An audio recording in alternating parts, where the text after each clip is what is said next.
Y vamos el próximo año a elecciones, ¿no? Para elegir a quién sucederá a la señora Boluarte y su 3% de aprobación.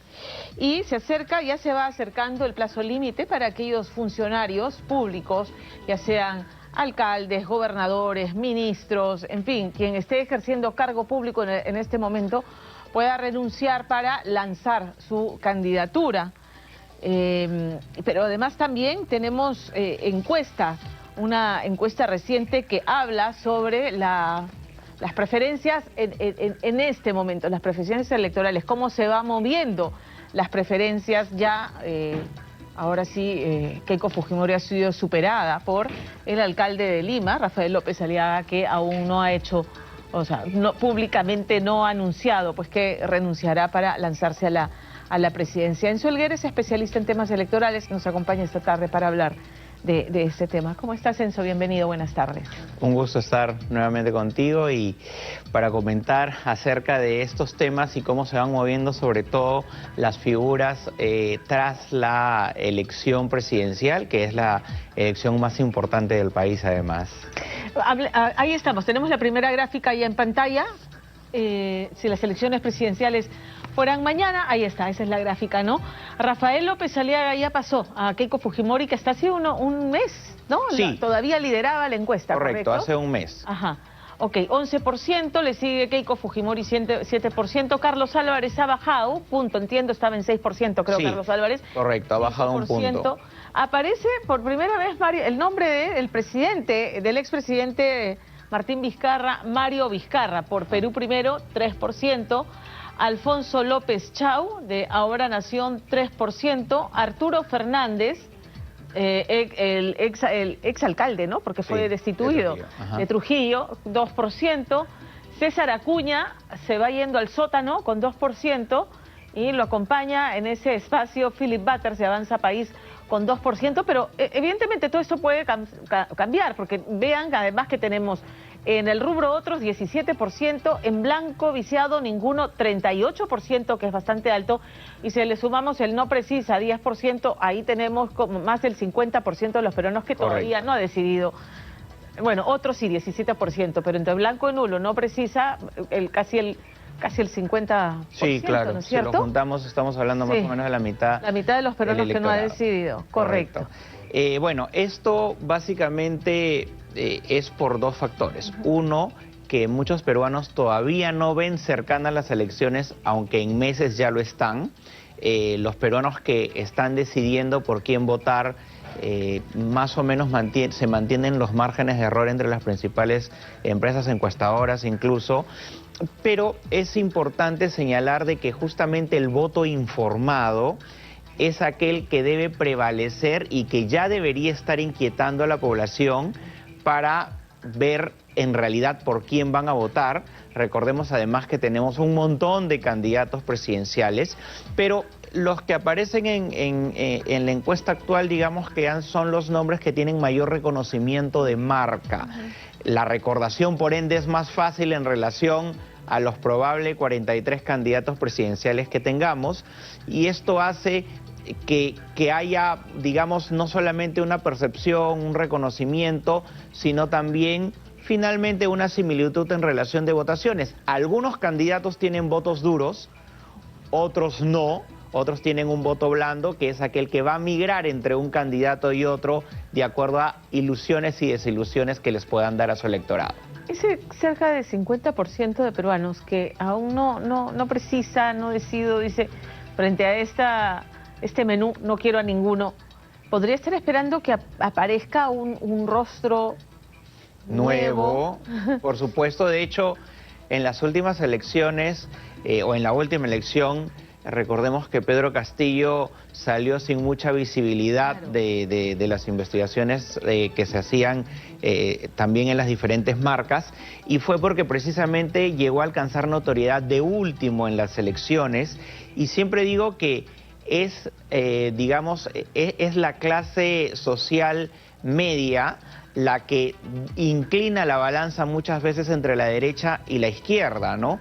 en el cuadro vemos que, por ejemplo, la mayor parte de candidatos son el electorado de derecha. Claro. Si vemos, por ejemplo, Rafael López de Aliaga subió, Keiko bajó, pero al parecer lo que se están moviendo son solo los números en relación al grupo de la derecha, ¿correcto? Si uno sube, baja otro, se van quitando votos entre ellos, ¿correcto?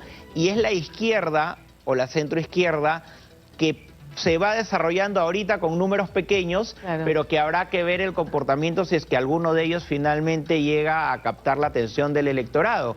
Pero por lo menos en las 3 primeras cifras, y esto se va manteniendo ya desde hace varios meses, es la derecha quien estaría liderando, digamos, este grupo electoral, por lo menos hasta ahora.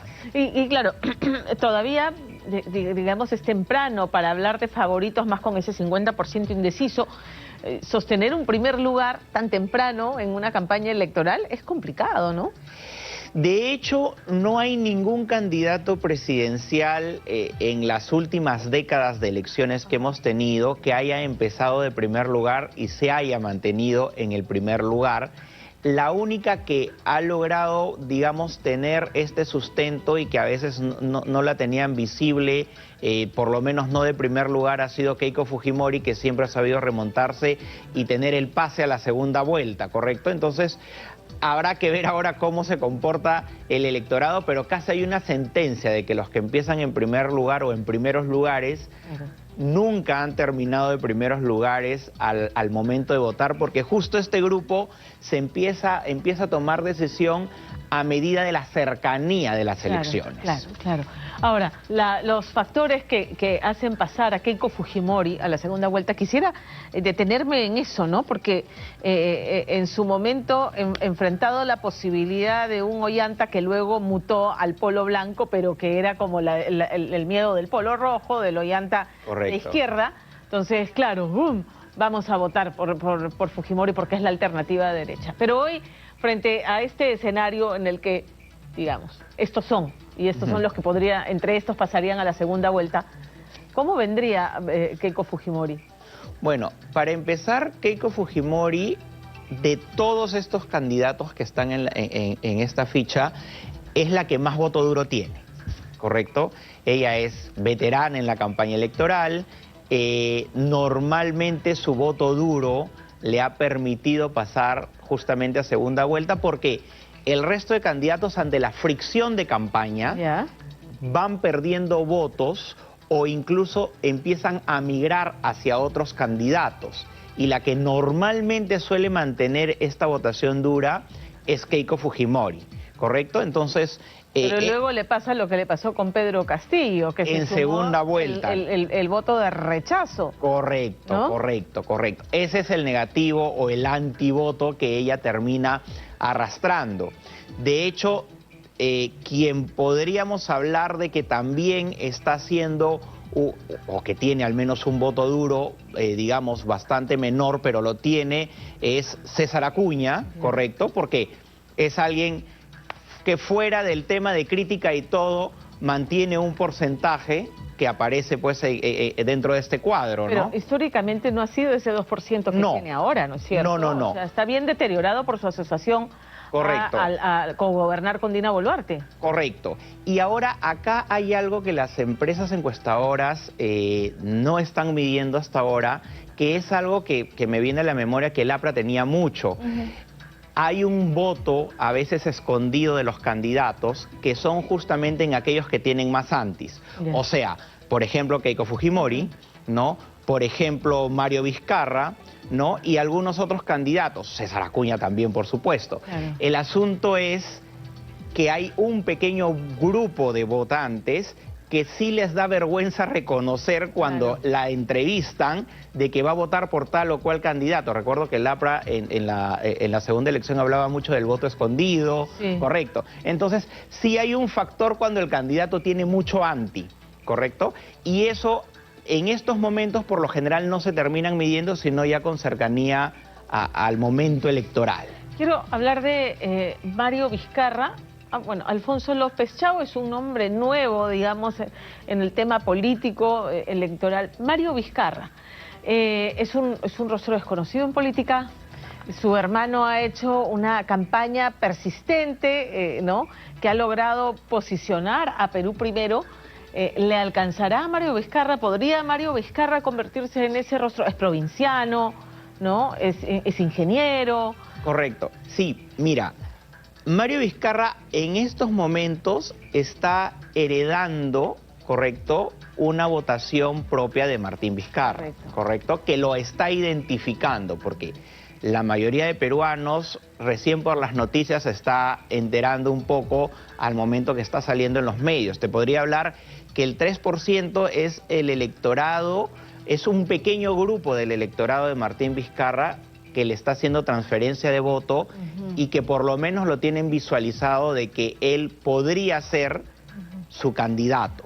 Porque si hubiera estado Martín Vizcarra en la cartilla para la encuesta, ¿dónde se hubiera ubicado Martín Vizcarra? A muchos no les va a gustar, pero estaría en primer lugar. Okay, bueno, es que hay que decirlo, ¿no es correcto, cierto? Claro. Estaría en primer lugar, entonces la transferencia de su voto, si hacen una buena comunicación, podría ser fuerte. Ok, eso. Correcto, entonces la transferencia del voto, a medida que el candidato, que es relativamente nuevo, porque recién se está hablando de él, podría alcanzar o remontar hacia los primeros lugares, ¿correcto? Por la herencia de, ¿no? Entonces, y recordemos que el voto de Martín Vizcarra, si bien es cierto, siempre las transferencias de votos son muy difíciles, no es que el candidato transfiere el 100% del voto, por lo general es un porcentaje bastante menor, que va entre el 50 y el 30%, de acuerdo a la campaña de comunicación, pero lo cierto es que el voto de Martín Vizcarra también es un voto duro, tal igual como el de Keiko, porque esa votación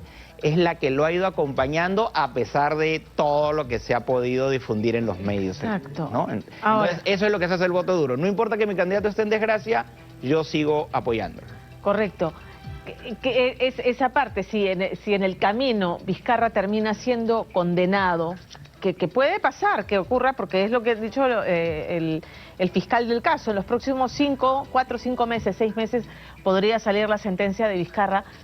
¿Puede beneficiar porque lo victimiza o puede tumbarse la candidatura de su hermano? No, en realidad lo va a victimizar, creo que va a subir. No sé si le alcance en la transferencia del voto a superar, digamos, próximamente el primer lugar, pero sí a probablemente alcanzar a Carlos Álvarez o remontarse hacia Keiko Fujimori, dependiendo del porcentaje de transferencia que logre.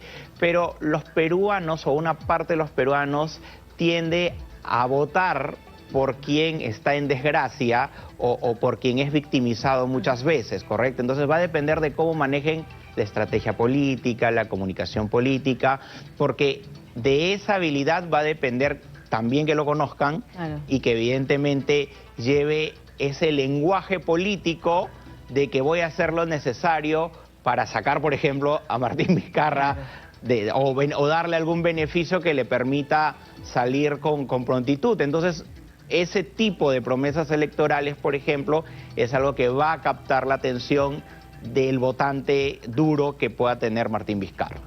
Ahora, volviendo a César Acuña, que tiene que renunciar, lo mismo que Rafael López Aliaga. Tienen hasta el 13 de octubre, entiendo, para renunciar y postularse, ¿correcto? Y con ellos, cualquier otro funcionario, ministro que tenga esas pretensiones. Correcto. Tan igual como los dos están en puestos públicos por elección popular y que evidentemente tienen que renunciar y tienen que empezar también a correr el tema de la transparencia de sus campañas electorales, de dónde proceden los recursos económicos, etcétera, y van a pasar por un proceso de elección interna que es obvia que probablemente haya. De hecho, creo que va a haber un solo candidato, ¿no? Y que van a ser ellos electos finalmente. Son candidatos que además, bueno, vienen del lado empresarial, ¿no? Uno más veterano que el otro, pero aunque a veces haya mucha rivalidad entre ellos, he estado viendo que tienen muchas cosas en común. Más coincidencias. Sí, muchas coincidencias, ¿no? No solamente el tema del sector empresarial, sino que evidentemente cada uno tiene una fortuna. La de Rafael se encuentra en temas de inversiones, que no se refleja exactamente la cantidad de lo que tiene en documentos, la de Acuña sí, y bueno, no, uno viene del sector de educación como César Acuña y Rafael del sector de inversiones. Entonces, hay coincidencias que no se han analizado. Para la izquierda, que no aparece en este cuadro, ¿esto los favorece? Mira, son empresarios, son más de lo mismo. Ya conocemos esto, todavía no aparecemos, pero esto nos favorece eventualmente porque podemos ser disruptivos y aparecer con algo...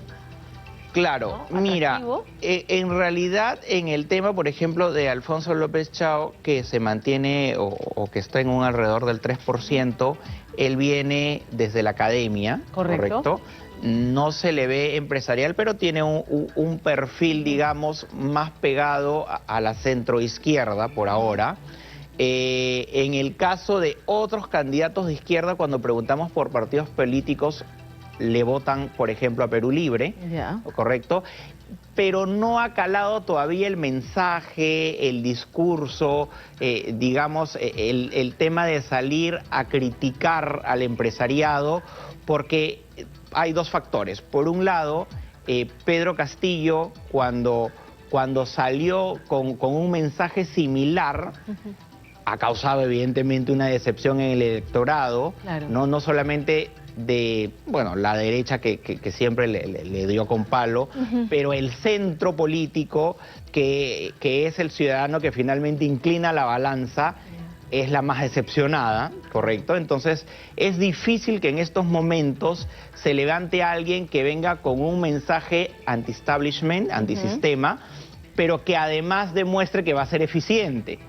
Correcto. Entonces, ese tema de esos temores van a ser importantes. Y recordemos además que en segunda vuelta en sí cualquier candidato pudo ganar a Keiko Fujimori justamente por el anti, ¿no? Y habría que ver evidentemente si terminan pasando, que sería histórico, dos candidatos de derecha en la segunda vuelta, o finalmente llega uno de izquierda que puede demostrar los pergaminos, ¿no? Aparentemente López Chao iba a concentrar ese tipo de votación, pero también ha estado en líos, ¿no? Líos con su universidad y también se le vio cerca en algún momento al tema de la fiscalía y el Poder Judicial. Entonces, no ha terminado de calar de que es alguien políticamente correcto para el sector de la izquierda. Ok, entonces, digamos, estamos muy temprano todavía, pueden surgir nuevos rostros, la izquierda no aparece, pero si hace una campaña articulada podría...